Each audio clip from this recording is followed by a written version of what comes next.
Hi everybody, today I'm going to make some potato salad, and yesterday I boiled some potatoes. I had got a 10-pound bag of potatoes for $2.18, and they actually went up in price. I could normally get potatoes for $1.49 for 10 pounds, either $1.49 or $1.29, sometimes on sale. Usually the most I ever pay is $1.69. So to see it at $2.18 is kind of bummed out, but that's all right. You get a lot of potatoes. So this is about 5 potatoes that I boiled up. So I'll put that in my bowl. And then what I'm going to do is I'm going to add some cucumber in there. I love cucumbers, so I'm going to chop that up and put that. This was not the knife I wanted. Okay, here we go. That was a steak knife.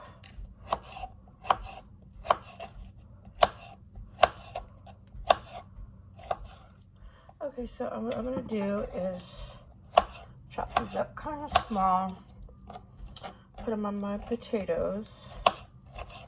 Yesterday I went to a store because I really wanted mushrooms, and I know that they had the jar of mushrooms for 89 cents.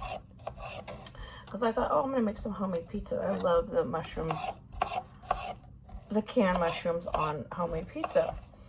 So when I went, they were no longer 89 cents. They had went up to $3.18 and $3.28 a jar. So I said, forget that, because that's not even worth it. At that price for my homemade pizzas, you know, I'm going to do a little bit more cucumber. I love the taste of cucumber because it just makes everything taste so fresh. Okay, and then I also have some bag salad I'm going to add to it. And what I do is I just chop up the salad a little bit more than what it is. So it's not just big, huge clumps of lettuce in my, oh, that's the wrong one again, in my salad.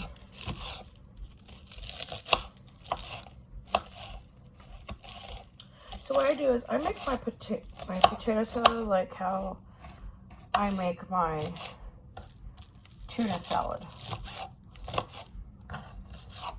I just put whatever I have in the fridge, whatever vegetables that I have in there. I like to add pickles in my potato salad, but the thing is, I only have sweet pickles right now. And I don't like when my potato salad's too sweet. Okay, so I have all that in there. Just gonna kind of mix it up. And then I gotta add my mayo. So let me move this out of the way since I'm done. I'm done with it now. Okay, so now I'm gonna add some mayo in there. I don't know how much until I start stirring it up. And I'm gonna add some mustard. Oh, this is a brand new. Oh, look, it's brand new. It was in my fridge. I usually don't put it in the fridge until it's ready opened. So, oh, it's a lot of water. See that? Okay. So now I'm just gonna stir all that up.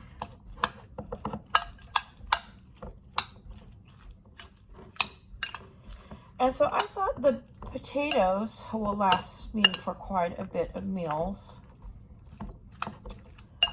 And so with this, I'm not sure what I'm going to have with this yet. Because the other day I bought corn dogs. And then I have stuff to make sandwiches. So I either might have sandwich and potato salad, or either sandwich and potato salad or corn dogs. Or I don't know, I was even thinking about making tacos, but I don't know how tacos and potato salad go together. Usually I like Spanish rice with that. So that looks really good.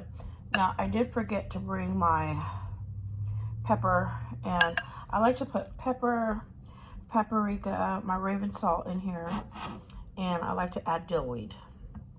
So I forgot to grab those. I don't know how I did that.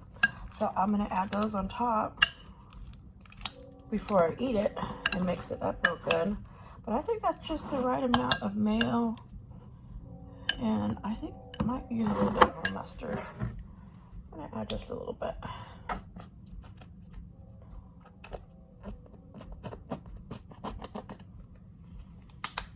So the other day I was gonna go get something to eat, and I had to pass the school to get there, and I couldn't believe it. There were so many people selling food, you know, out of their carts.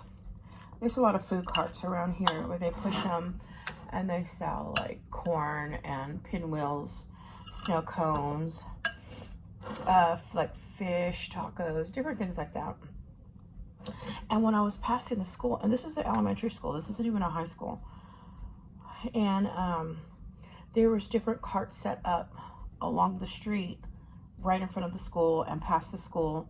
People's just selling, I guess the school hadn't let out yet, but I guess what they do is they sell to the elementary school kids walking home and to the parents. And, you know, I just thought, wow, you know, back when my kids were in high school, probably about 10 years ago, there was a taco truck that would park down the street, not even at the high school, but down the street. And the school didn't like that and didn't want the kids going to the taco truck because, you know, they didn't know what they were being served. But now there was, I saw 5 different stands. I saw food, I saw fruit, I saw a taco truck, I saw fish.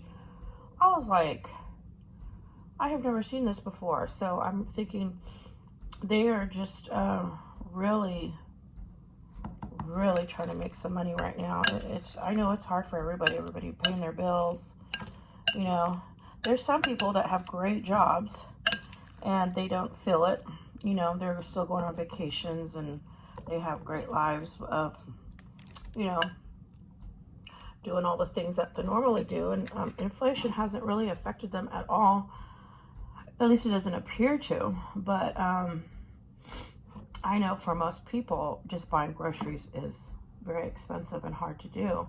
So right now, you know, over here we have, I live in a red area, and so there's a lot of affluent people here. But then just the same, there's a lot of people that are struggling. So it's just interesting to see, you know, the poor school had all these different things set up on the street, right in front of the school and down the street from the school, you know, just trying to make money selling to parents and to children. And my sons, they went to a more affluent high school, and, you know, that just is not allowed. And so it just really, I mean, now it could be, it's 10 years now down the road.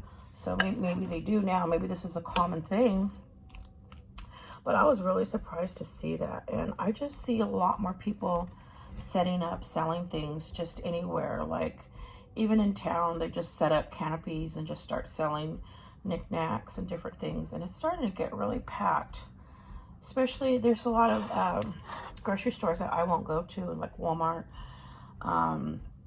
different places, because there's so many people selling in the parking lots. And they just sell whatever.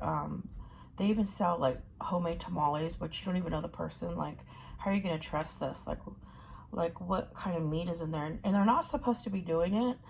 And they just rush up to you real fast, trying to push their things to sell to you. And it's like, you already don't even have enough money to go get groceries. Like, how are you going to be buying all this stuff from all these people that are just running at you, trying to sell you things?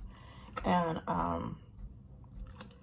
I don't know if they see me and they think, oh, I've got money to just throw around, but I sure don't. I don't, you know, all my extra money goes for food or supplies. Like, I don't have time, you know, I can't afford their knickknacks and their tamales or whatever they're selling, Western hats. I mean, they just come up selling all kinds of stuff. So I understand they need to make money, but it's just getting so bad over here.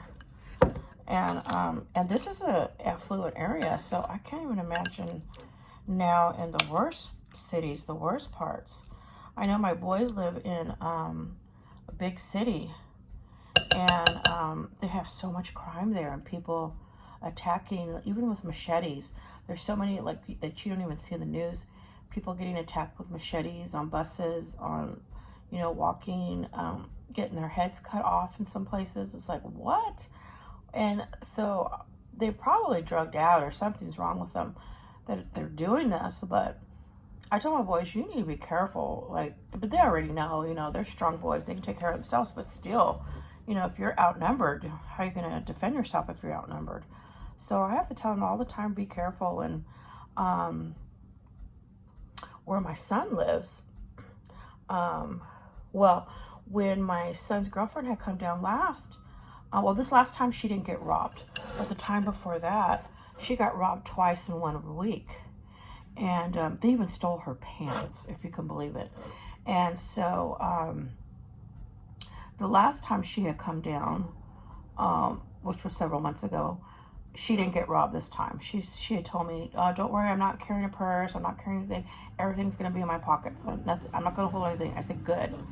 You know, so she learned, and that was several months ago. So this last time she came down, she didn't get robbed, and I was happy. And so, but you just got to be careful. It's easy to, and it's like they even know, because she was from the East Coast, and it's like, I feel like they can just notice when someone's not from here. And they really go after them. If they know you're from here and they can tell you're from here, they pretty much really don't bother you. But they still try their little tricks. But you gotta tell them straight up, get away, or get back. I just yell it, get away from me, get back. And they usually do, because they probably think I'm crazier than them. Who knows? And so, anyways, where my son lives, he told me that they have to park behind the gate, that they can't even park out in the road or the driveway. They have a gate that they can drive behind. And he says they have to park back there because there's so many people on drugs walking by. And he says one time he was trying to leave to go to work, and there was a drugged out lady trying to get in their backyard. She just was like trying to jump over the fence, look over the fence. And he had to yell at her to get out of there. And he had to yell, he's calling the police, you know. And of course he, you know, he didn't call the police, but he just had to yell that to scare the person to get away, because it's not that he was afraid of her. It's just that when people are on drugs, you know, they can't control themselves, and you don't know what they're going to do to you.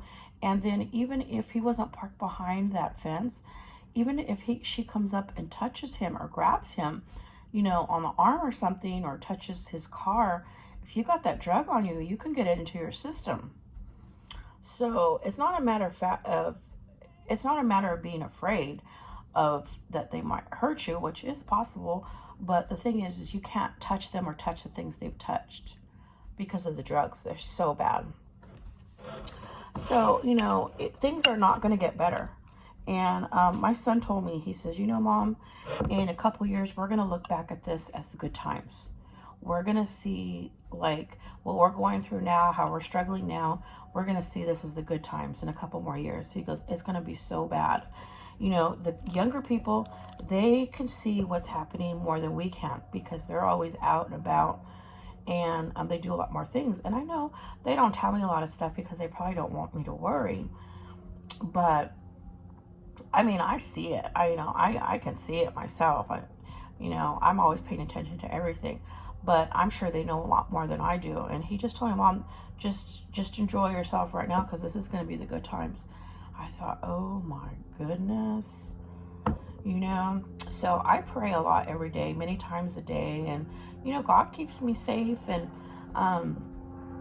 I'm never worried or scared here where I live because even my neighbors and stuff look out for me, and my landlords, they look out. So I feel really safe here where I live, you know, thank God, and then constant prayer.